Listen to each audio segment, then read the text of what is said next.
Assalamualaikum warahmatullahi wabarakatuh.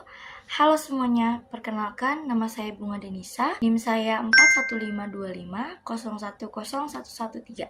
Pada kesempatan kali ini, saya akan membahas 3 topik penting dalam bidang komputer, yaitu yang pertama arsitektur komputer dan organisasi, yang kedua logika digital dan sistem, termasuk aljabar boolean, serta gerbang logika, dan 3 aritmatik logika unit, atau bisa dibilang ALU. 3 konsep ini merupakan fondasi dari cara kerja komputer modern. Kalau kita memahami dasarnya, maka kita akan lebih mudah memahami bagaimana komputer bisa berpikir, menghitung, dan menjalankan perintah dari manusia. Baik, kita mulai dari arsitektur komputer dan organisasi. Secara sederhana, arsitektur komputer adalah rancangan konseptual dari sebuah sistem komputer.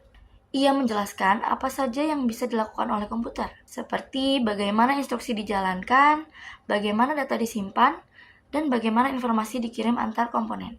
Dan sedangkan organisasi komputer lebih ke bagaimana rancangan tersebut diimplementasikan secara fisik.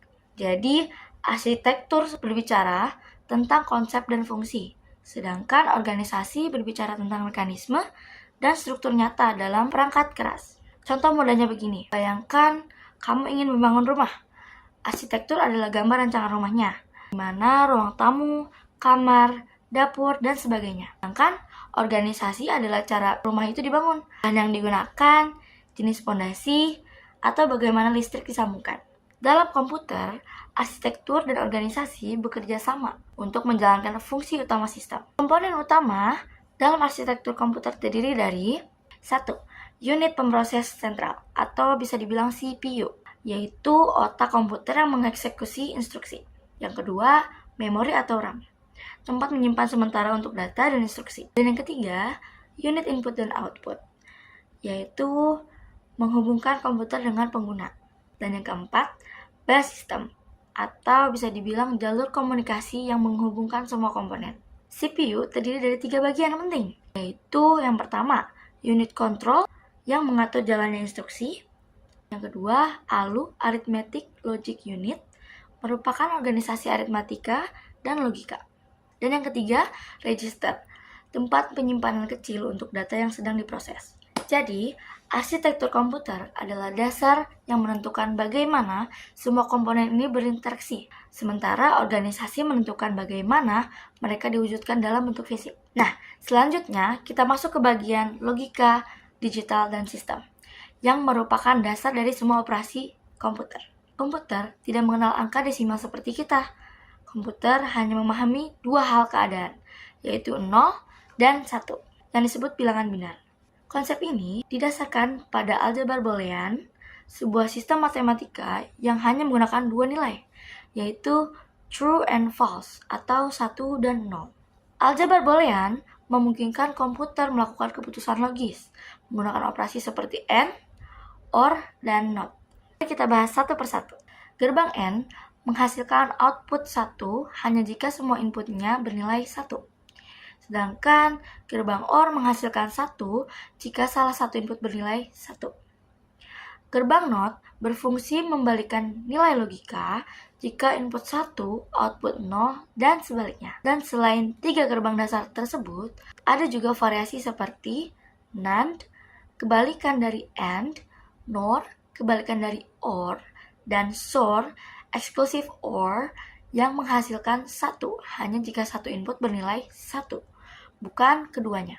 Kombinasi dari gerbang-gerbang logika ini membentuk berbagai rangkaian digital, seperti rangkaian penyimpanan data atau flip-flop, counter, dan register, dan akhirnya membentuk CPU yang kompleks. Jadi, bisa dikatakan bahwa seluruh sistem komputer modern dibangun dari kombinasi ribuan bahkan jutaan gerbang logika yang bekerja bersamaan dengan prinsip aljabar boolean. Nah, sekarang kita masuk ke bagian ketiga, yaitu Arithmetic Logical Unit atau disingkat dengan ALU. Nah, ALU adalah bagian dari CPU yang bertanggung jawab untuk melakukan operasi aritmatika dan logika. Tanpa ALU, komputer tidak akan bisa menghitung ataupun mengambil keputusan logis. Fungsi-fungsi utama ALU meliputi operasi aritmatika seperti penjumlahan, pengurangan, perkalian, dan pembagian. Operasi logika seperti AND, OR, NOT, SOR, serta perbandingan seperti lebih besar, lebih kecil, atau sama dengan. Cara kerja ALU bisa dijelaskan singkat seperti ini. Ketika kita mengetik operasi seperti 2 tambah 3 di kalkulator, komputer akan mengubah angka tersebut ke bentuk biner, yaitu 10 dan 11. Lalu, ALU akan menjalankan operasi penjumlahan biner menggunakan sirkuit logika, dan hasilnya dikonversi kembali ke bentuk desimal, yaitu 5. Selain itu, ALU juga dapat menyimpan status hasil operasi. Misalnya, apakah hasilnya 0, negatif, atau terjadi carry atau kelebihan bit. Informasi ini disimpan dalam register status yang akan digunakan oleh CPU untuk operasi berikutnya. Jadi, peran ALU sangat vital dalam seluruh proses komputasi karena hampir setiap instruksi dalam komputer melibatkan perhitungan, aritmatika, atau keputusan logika. Untuk menyimpulkan pembahasan hari ini, saya akan menjelaskan yaitu bagaimana arsitektur komputer, menjelaskan konsep dan rancangan dari sistem komputer.